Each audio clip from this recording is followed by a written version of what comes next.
There was this thing that my uncle had come out with and said that he saw my mother 3 days after she was murdered. She came to his office in Washington, D.C.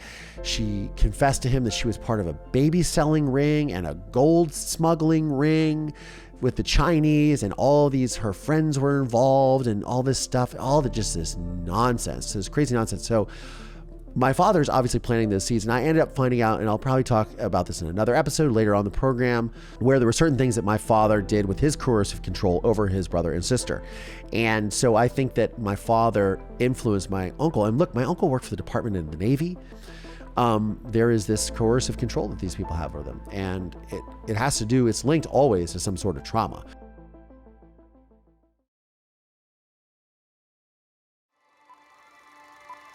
Testimony continued today in the most notorious criminal trial in Richland County history. Dr. John Boyle is accused of killing his wife Noreen and burying her body in the basement of his new home in Erie, Pennsylvania. The 12-year-old son finally took the stand. As I heard a scream, I heard a thud. It was about this loud. We, the jury, find the defendant guilty. When I was 12 years old, my testimony sent my father to prison for murdering my mother. This podcast serves as a type of therapy and reconciliation for myself, and it is my hope that it helps anyone who has experienced deception, betrayal, and dark trauma. I'm Collier Landry, and this is Moving Past Murder. Hey movers, welcome back to another episode of Moving Past Murder. I am your host, Collier Landry, and hey, what's going on? What's going on? What's going on? What's going on? What's going on? Yes, probably shouldn't, I don't know if I can sing that or not, but anyways, I did. There you have it. I don't know. Anyways, happy Friday. I'm in a good mood, and I hope you guys are too, because remember, life is too short, and also life is a matter of perspective, so choose yours wisely.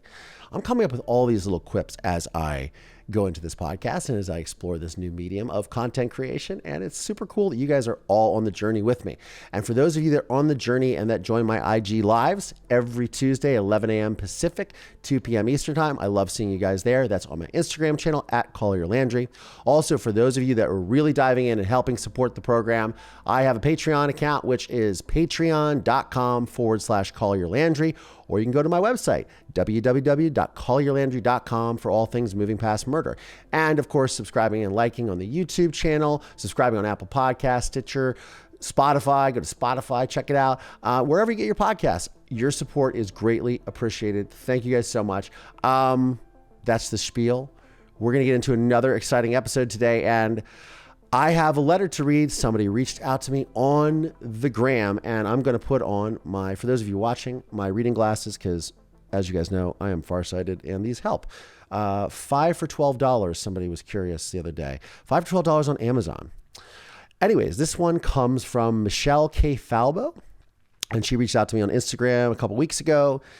Says, Collier, I am sitting here watching a murder in Mansfield, and I am having many memories flood my mind of my narcissistic father. I'm sorry to hear that. Although he never committed murder, he did have serial affairs while married to my mother. My father was also just a horrible person. What pushed me to reach out to you was the letter he wrote back to you about how evil you were. I also received a similar letter from my father. It is sad to have experienced my father. However, your story was one that touched me, as my life could have been so much worse. Heard that before. The way you have made yourself a better life than his is your best revenge. I think you are a pretty amazing person. Your mom would be proud. Thank you for your story, and thank you for being. Keep living a positive life. Well, Michelle, thank you so much for saying that. That's really cool. I love hearing that what I'm doing is resonating with you guys, my audience. And wow. Yeah, and I'm really sorry to hear that your father is a narcissist and was having serial affairs against your mother. I mean, oh boy. I mean, this is always just such a, I don't know. The world is a crazy place, right? So, I don't know what to say. My father did write me a letter saying that I was evil. Again, I don't know what possesses a person to write that to what was I, probably like 12, 13, whatever, a son whose mother he murdered. Who knows? But who am I here? Who am I to judge? but I have experienced it. It is a real thing, and narcissists and sociopaths kind of suck. Oh, I will be at CrimeCon the end of April, April 29th, 30th, May 1st, something like that. And May 1st, ironically, is that horrible sociopath's birthday. My father will turn 79 this year, and wow. But we're going to get into that in another episode. But for those of you going to CrimeCon, come check it out. I am not speaking. I'm not doing anything. I am literally going there for the first time to walk around as a normal human being and check it out and see what happens and promote the podcast and meet people who may have seen me on Forensic Files or seen A Murder in Mansfield, or better yet, listen and watch the podcast. Can you believe that? Ooh. Okay, that would be super cool. So I'm looking forward to connecting with all of you guys there. So on that note of Michelle's questions, I have pulled out of my bin of goodies. And for those of you that might be new to the program, I have all of my father's letters from prison. And they span a period of about 31 years, 30 years, 29 years, something like that. It is a long time, and there's about 500 of them. So I randomly pick one, and I read them on this program. And I've never read them before. Well, I read them when I was a child. And for those of you that are curious, because of the content of the letters, my adopted parents, making sure that my father wouldn't manipulate me, always pre-read the letters before they gave them to me, for the most part. And so, when I was a minor, they tried to look out for me, and that was really cool of them. But as an adult, I get to actually read them with an adult frame of mind, and as someone who is doing his best to live his best life and not doing it in revenge against my father. I'm sorry, Michelle, to tell you that, because I want to live a good life just for me and a little bit for my mom, but I want to be, I just want to have a good life. But I'm going to dive into one of these letters. So I'm going to pull this one off the top, and we're going to check it out, because this one has a card in it or something. And this one came when my father was still at Warren Correctional Institution, which is in Lebanon, Ohio. There's like Lebanon Correctional Institution, then there's Warsea, I think, which is in Warren, Ohio. Then there's Lebanon, like I said, in Lebanon, Ohio, and all that. So we're going to delve into this right now. Should we do it? Let's do it. All right. So trusty Amazon reading glasses are going to get put on. I'm going to clean them first, but this way I can actually read the material properly. Okay, so there is a letter. All right. Oh, and here's something. Okay, so this was dated. There's no postal stamp on the envelope, so I really don't know when this was sent out. Interesting. Okay. Ooh, very nice artwork. I don't know if you guys can see that or not. Oh, really? Are we not autofocusing now? Oh, camera. Anyways, for those of you watching, it's a bear, it's a bird, it's an owl. It says, some are very, very wise, and some are not. Oh, the irony of all this stuff. It's just amazing. Some are very, very wise. My father was not one of those some are very. Oh, and there's a giraffe, and there is, oh my goodness. Oh, wow. This is like total, oh my goodness.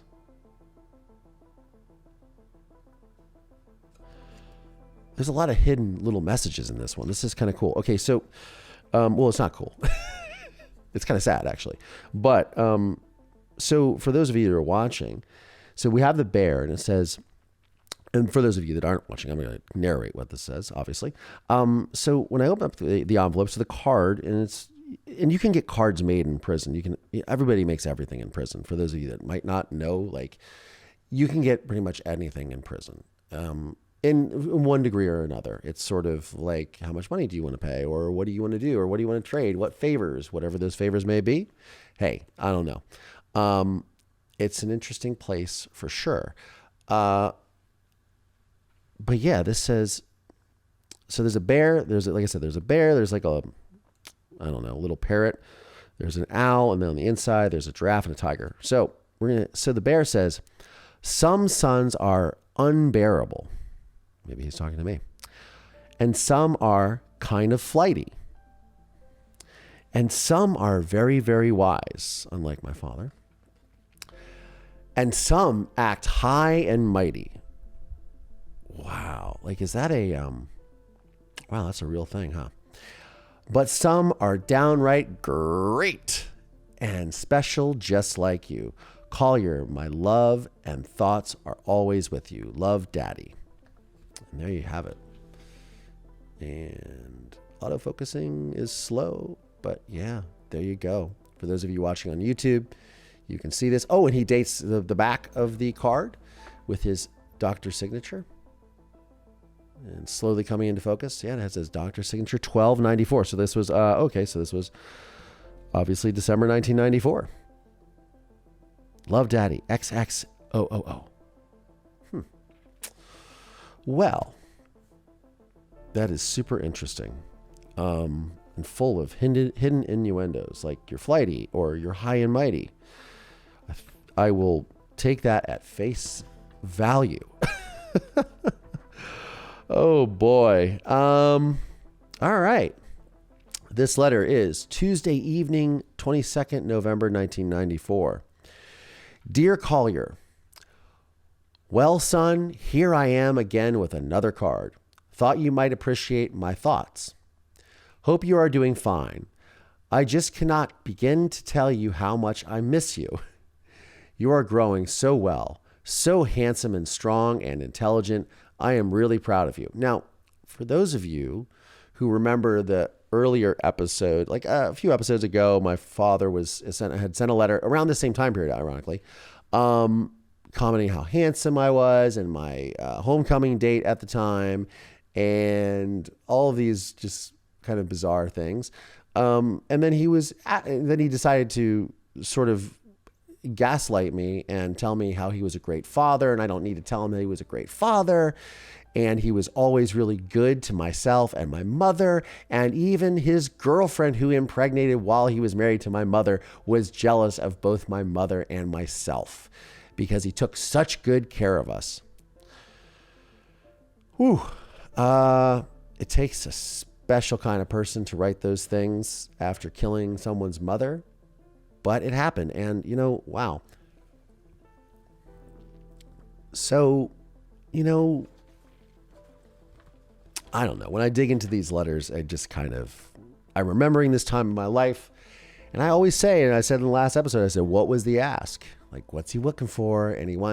And around this time period, like I said before, in the other episode, he was talking to me around that time because he was trying to butter me up because he wanted me to, if I remember correctly, he wanted me to rescind my testimony and say that I was coerced by the prosecutor and by the detective, Dave Messmore, to testify against him. And not only that, but also to fabricate all these lies and that I didn't really hear him slam my mother's body against the wall or, well, what I now know, smash the back of her skull into, and that she really did, well, at that time, she ran out after throwing credit cards at him. That was the story. And went into the car in the driveway. And then that story actually had an evolution over the many years that he's been incarcerated. And then lately, as you've seen in the movie A Murder in Mansfield, he says that she came at him with a knife and he pushed her and she hit her head. But it was downstairs, not upstairs, right outside my bedroom door. So yeah, that's where we're at in this stage of life with my father. And it's interesting. Okay, so second paragraph. So many thoughts cross my mind as I glance at the visiting room and think about how short our time was. I miss you and would hope you would return when your schedule and George's permits. Okay, so my adoptive father, George, who's in A Murder in Mansfield, as you've seen, he would take me, or I don't know. I actually don't know how many times he took me to go visit my father. But as crazy as this might sound, and as crazy as the situation was, my adoptive parents, George and Susan Ziegler, were very much in support of me trying to have as best of a relationship as I could have with my father, whatever that looked like, because I think that deep down inside they didn't want this man in my life, but I think that, or I know that they just really didn't want to be those parents that were like, well, you can't see your father because blah blah blah. And I think that was honestly a very smart move on their part, because I think that they knew that could quite possibly come back to breed resentment on them, perhaps. I don't know.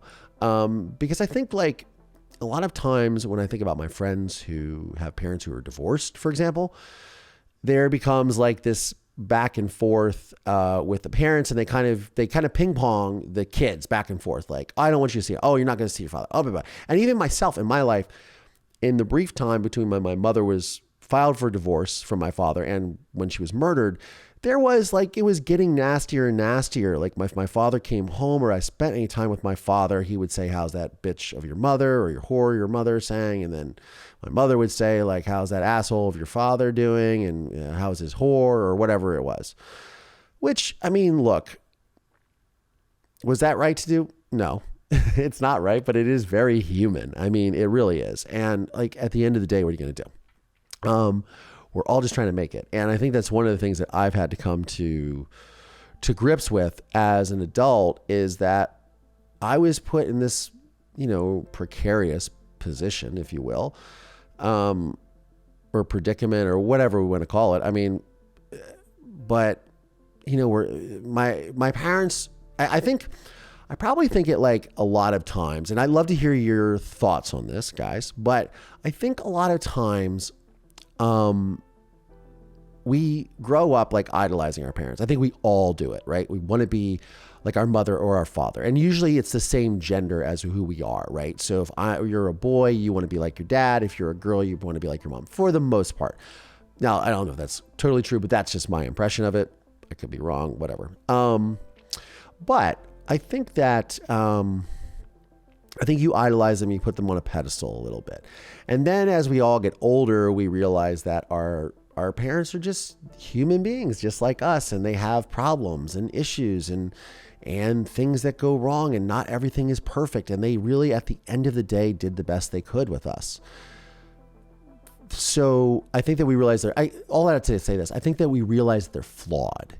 And when they're flawed, and we accept that, because we know that we're flawed, then we can sort of, begin to reconcile with maybe our feelings of resentment or anger or frustration with our parents growing up, or where our relationship is at now with our parents. Now, that does not excuse the fact that my father murdered my mother. And I'm not saying that I understand his position on where he's coming from, or his position of the bullshit that he continually shills in these letters to me as a young man, or that he has as an adult, or has to me as an adult.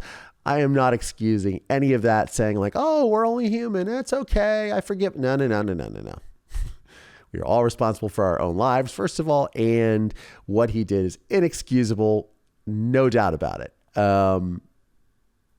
And there's no justification for it. I don't care what it is. There's no justification. Should have just divorced my mother and been done with it. Because look at you now. I mean, like I said, father is going to turn 79 in a couple of weeks. I like to think that's young, because I think the average age that an American adult lives is around 78, 79, 77, 78, 79, which has not really increased in the last 20 years, which was interesting because I was reading an article recently about that, but we're not here to debate that. What we are here to discuss is that's a long time to be in prison. So he was arrested when he was 46, so he was incarcerated when he was 47. So that's 32 years that he has been incarcerated. It's a long time. That is about 32 years too long for my taste. If I was a person that was incarcerated. But again, I make different choices because I am a sane and normal and understanding and empathetic adult. And I try to live my life as a good human being. But I too am flawed. Okay. Of the many things we did not discuss, oh boy, here it comes, guys. Of the many things we did not discuss, but which I feel is important, is your mother. Oh my God. We are going there. See, and this is my natural reaction because I'm reading it for the first time since I was a kid. It is important you know my feelings about several things in that regard. Oh, holy Lord.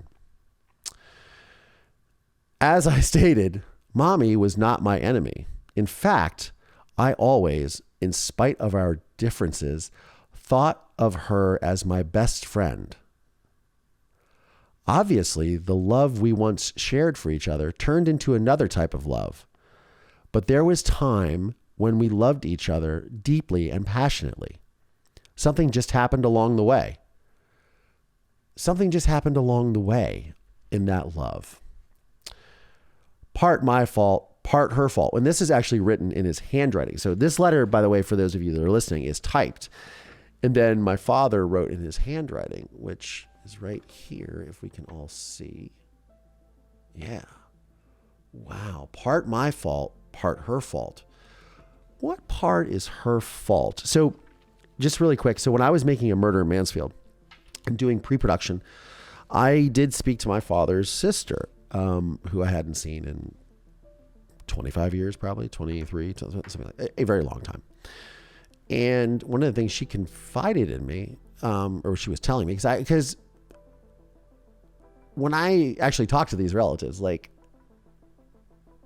after, saying like, why haven't I ever heard from you? Like, what was my mom like? And she really gave me some amazing information. I think I've shared this before, but I found out that I knew my mother was a dental hygienist, but I never knew that my mother supported my father while he was in medical school because she was making $25 an hour as a dental hygienist. And in the 60s and 70s, that's a lot of money. It's still, a decent amount of money these days. It's higher than minimum wage, that's for sure. But it's definitely a living wage, I think, I hope. Maybe not in the recession, maybe not when gas is $6 a gallon in California, but it used to be. But I think that that was a really cool thing.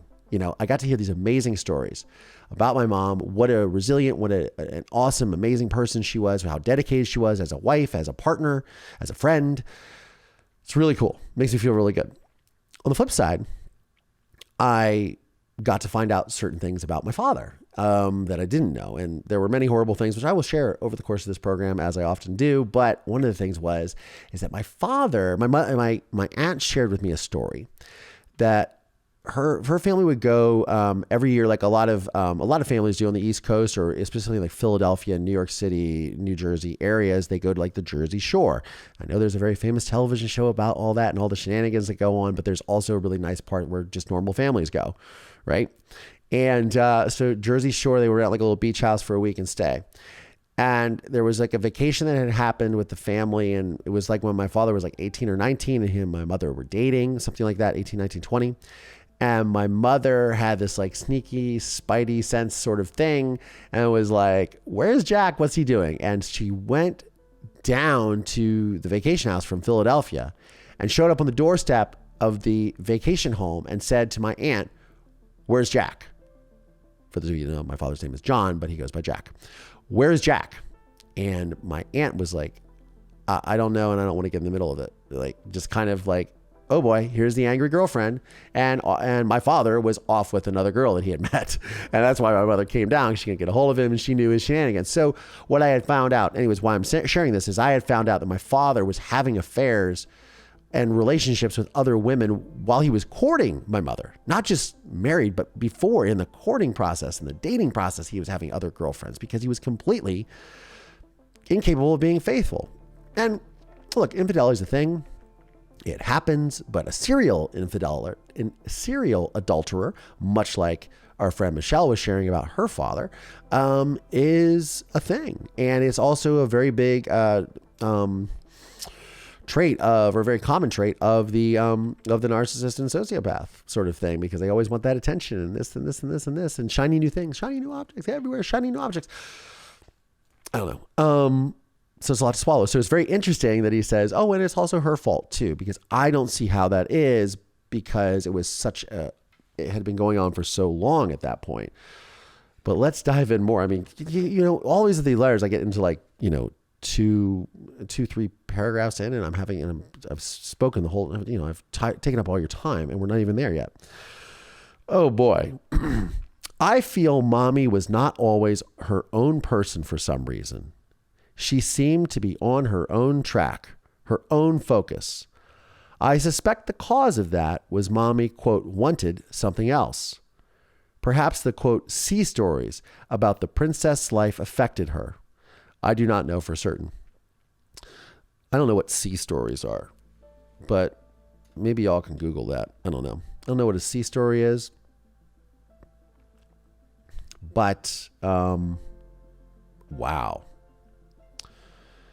She was on her own track. So,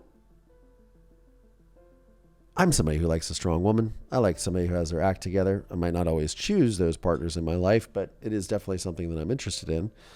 But I know that is not traditional sort of that time period of American life, Susie Homemaker or whatever they say, Mother's Little Helper. I don't know, whatever. A very Pleasantville sort of thing. I don't know.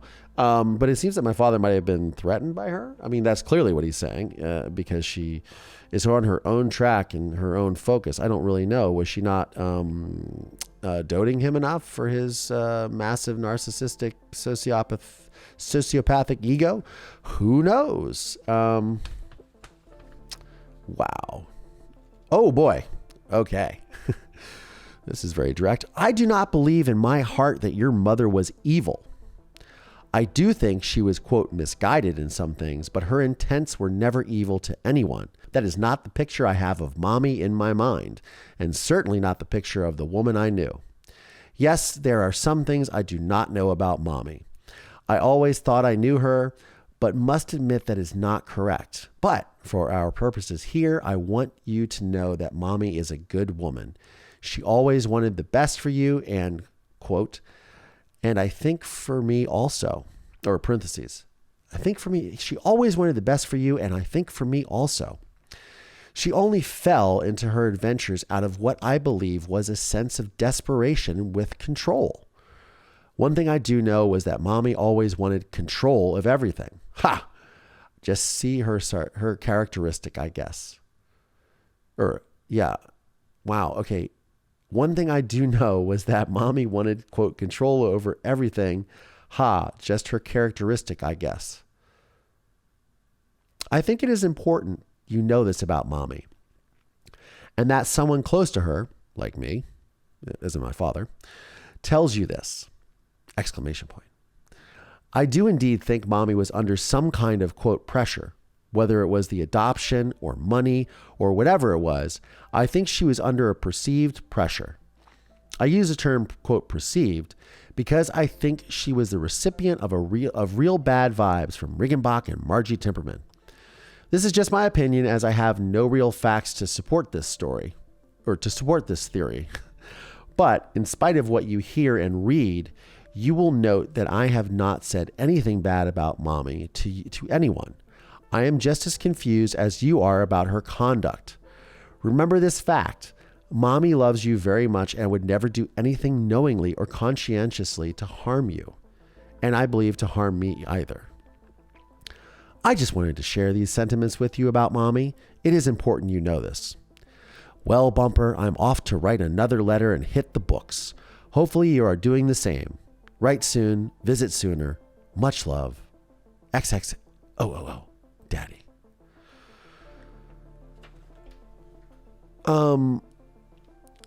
Woo-hoo. Oh man. That is a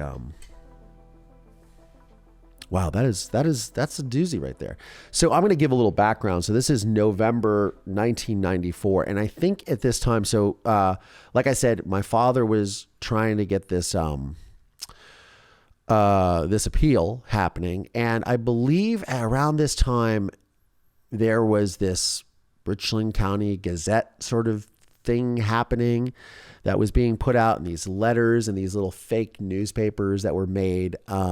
And clearly they were like coming from my father, but they were talking about the Detective David Messmore and suggesting these things of affairs with my mother. And then the prosecutor, James J. Mayer Jr., wanting things for political motives. There was all this nonsense, which I'm going to have to find these so I can read them on the program, because they were really fascinating, because he's trying to get this appeal. And then there's all these things coming out that are happening.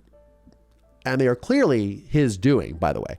And I believe also at this time, my uncle, my father's brother, Charles, or CJ, as he was known by my mother, and he was also my mother's best friend and my godfather, asked me when the last time I have spoken to him. Well, it's every time that I try to call him or get a hold of him. He doesn't talk to me, but he's my godfather. So for those of you that are good Catholics, when you take that oath to be a godfather of someone, and look after them through thick and thin, no matter what, till death do us part, but not really. Some people don't take that as seriously as others. So that's a very interesting thing. So I never really hear from him at all. He works for the Navy. And I guess I can talk about him on this program, because you know what? Screw it. I did talk to him during COVID, because my father had COVID in prison, as some of you know. And I was checking on him, and I did call him to say this. And then I called him back later because it was during COVID and I was drinking at that time. As you guys know, I've been sober for a year and a half. But, you know, during COVID, everybody kind of went off the rails a little bit. I am not exempt from that fact. I called him, and I think I let him have it. And I was trying to get a rise out of him, because I'm like, you don't even give me any emotion. Because every time I communicate with him, he's like, oh, what's going on? And he's not like, what's going on? He doesn't do that. He's like, what's going on? How's it happening? You ever get to Carl's Jr. out there in California? He literally asked me that one time. Carl's Jr. makes a good burger. First of all, I don't eat fast food. And no, I don't get to Carl's Jr. That's not what I want to talk about. I don't know. And look, I'm sitting here making fun of it. And there is a little bit of anger with my family, of course, my birth family, because of just me being the adult and them, me being the child that took the role of adult, and them acting like a bunch of children that just ran away. But again, as I talked about at the beginning of the program, the resentment and the sort of things that you carry in life, you don't want to carry those resentments. You just kind of go, look, we're all human. We all have flaws, and a murder happened and people lost their fucking minds. Let's just keep it real. So in that note, there was this thing that my uncle had come out with and said that he saw my mother 3 days after she was murdered. She came to his office in Washington, D.C. She confessed to him that she was part of a baby selling ring and a gold smuggling ring with the Chinese, and all these, her friends were involved, and all this stuff, just this nonsense, this crazy nonsense. So my father's obviously planting those seeds, and I ended up finding out, and I'll probably talk about this in another episode later on the program, and I'll talk about it with somebody who's more of a specialist, but where there were certain things that my father did with his coercive control over his brother and sister. And so I think that my father influenced my uncle. And look, my uncle worked for the Department of the Navy. He was a nuclear submarine systems analyst. So he had like top secret clearance, and it was like real like Tom Clancy shit that he was involved in, like legit. And he was stationed in Wales, and Wales was a big naval submarine base for the United States. A lot of you know that if you know your sort of logistics in the world.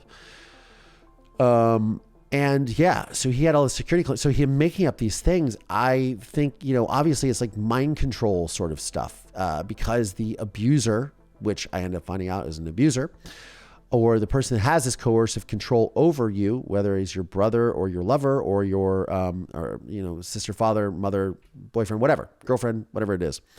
There is this coercive control that these people have over them. And it has to do, it's linked always to some sort of trauma, whether they put them through that trauma or they bring up that trauma every time that they talk to them. It's really, really crazy. It's very insidious, and it's shocking. So, point for saying this is my uncle was literally risking his clearance and his and his reputation in the Navy to write these letters and say these stories that were absolutely 100% fabricated.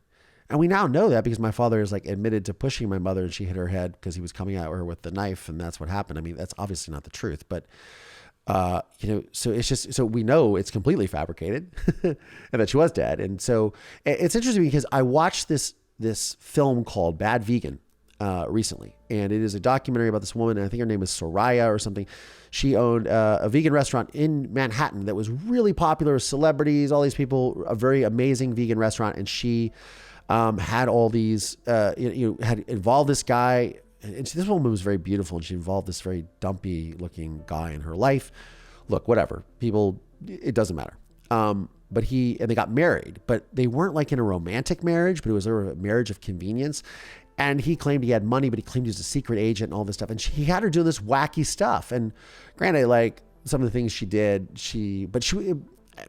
all I had to say this, she was clearly under a spell. And I feel that these people that have these coercive control things, and look, we spoke to Tara Newell, we're speaking to Deborah Newell, we've talked to psychologists on this program like Dr. Dennis Marikis. We are talking to people. I just was on a podcast called Strictly Stalking, which my episode is coming out soon. But we're talking about like the coercive control and the manipulation that these people have when they violate you, and whatever that is, whatever that violation looks like, whether they were molesting you or whether they were just abusing you or whether they were just had this like hold on you. I mean, look at like financial crimes, right? And these people, which is what this bad vegan is about. She stiffed her old waiting staff and the restaurant went under and all this. It's very unfortunate, really unfortunate for the people that were the collateral damage, like the workers that depended on their wages. You know, it's not cool when you don't pay people. For those of you listening, that haven't paid me. Just kidding. But no, seriously, there is a lot to be said about that and the way that they can manipulate people. And my father has it's like a spell that you're under. It's like a voodoo or a witch doctor, you know, and it's like this, oh man, it's bad. It's really bad. And, it's a real thing. And so anyways, they were putting out these like Richland County Gazettes, the Mansfield Gazette, like all these like printed up on a printer thing and putting them in people's mailboxes. I don't know who was doing it. My father, it was a massive mail campaign to smear the prosecutor, to smear the detective, to smear my mother. And then, so obviously he's obviously talking about all of this and trying to pretend he's a good guy and he's looking out for my feelings in case I read these things. He has, his way of him distancing himself from these activities that he clearly was perpetrating, by the way. I mean, just when I think, and as an adult, and again, for those of you that don't know, I have not read these letters since I was a kid, and a child doesn't understand this, but it plants those seeds of manipulation and just the deception, and it's gaslighting, and it's what you thought of your mother, but I'm just protecting you and all this stuff. And it's sort of got this magnanimous tone to it. It's just ridiculous. It's just bullshit is what it is. And it's also really heartbreaking to see this because this is a man who's saying this to his son, whose mother that he murdered.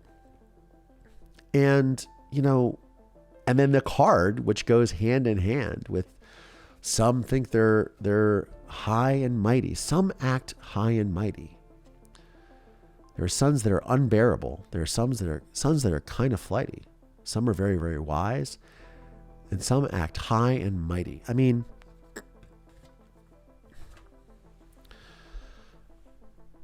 I guess as I read these to you guys, and as I start to think about like what I was going through. So I was 1994. So I was like 14, 15, 16. I was 16 years old, almost 17. So I would have been a junior in high school. And I was class president that year. I was elected class president, which was pretty cool. There was all these things. And this was around the time that he was, like I said, he was going through an appeal. My father was going through an appeal for the murder of my mother for his conviction. And also he had wanted me to, I gave blood for a DNA sample, and they were exhuming my mother's body to test the DNA to see if it was her body, because there was all these things that came up, like her eye color was wrong. And look, I have very blue eyes and I have my mother's eyes. So they're unmistakable.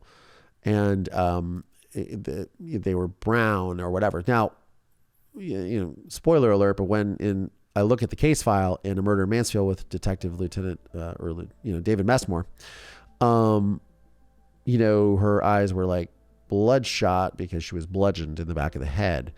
So, that's maybe why they were brown. I don't know. And her body weight was off and all these things. And, there was doubt that was cast that I don't think could be cast nowadays, because we have such advances in forensic science the age of the internet, all these things, communication with different departments and things of that nature. But it is, he was trying to plant these little seeds of doubt to see if he could get me to rescind my testimony. I mean, this is all this is about, by the way. Just to make it clear, this is all about getting me to rescind my testimony, say that I was coerced because I was the person that put him in prison or my testimony rather. My father put himself in prison. Let's be very clear about that. I've said that ad nauseum, but without what I ended up finding out without my testimony, he would have possibly walked free because everything was very circumstantial. There was no blood, there was no hair, there was no fire. Like there wasn't a lot of that, or any of that, rather, like in the house, the car, from what I understand. So me rescinding my testimony would have let him walk out of prison scot-free. So I guess my sort of takeaway from this is I'm very glad that didn't happen, that I didn't let myself be manipulated. And let's just face it, my adoptive parents, George and Susan, were very key and I remember they let the investigators come in and ask me all these questions. Like, did Dave Messmore take me to a bar and was he giving me beer and all that stuff? And no, the police officer was not getting me drunk at age 11. But all these things, because we went to a restaurant that was a bar, but like in Ohio, like every restaurant has a bar. Like every restaurant has a bar. Bowling alleys have bars.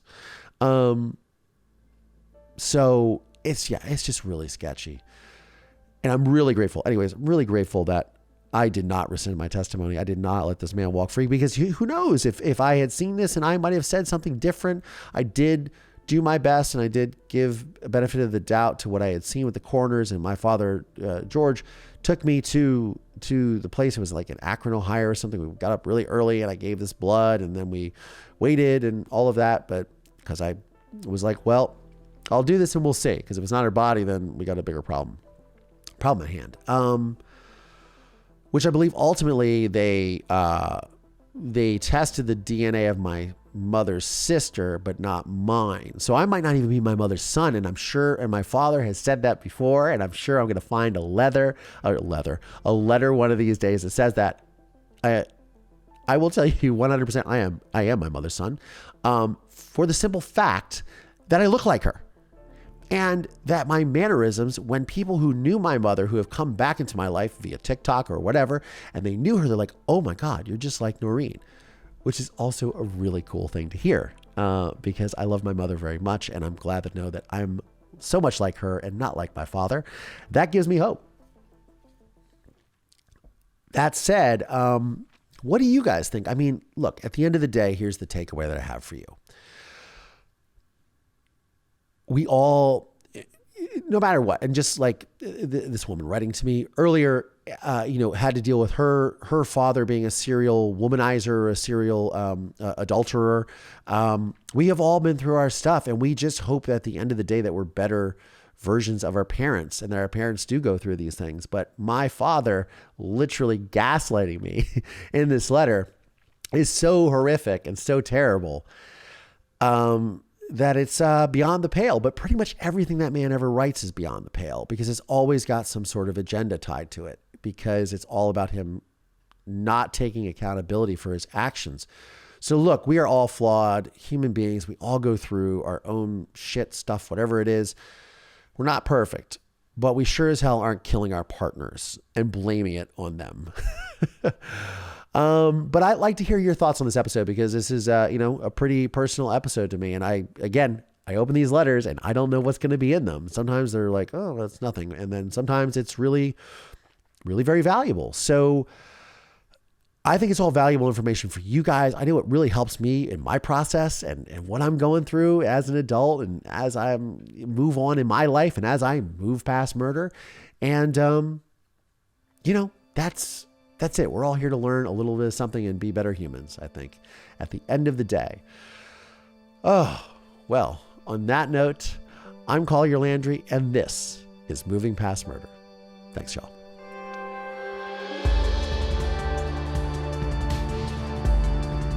This podcast is made possible by support from listeners just like you. Please subscribe via Apple Podcasts, Spotify, Audible. Find us on YouTube, youtube.com/Collier Landry. The film A Murder in Mansfield is available on Investigation Discovery, Discovery Plus, and Amazon Prime Video.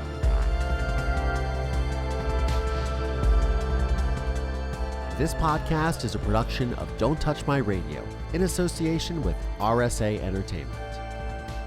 Please visit mpmpodcast.com to show your support today.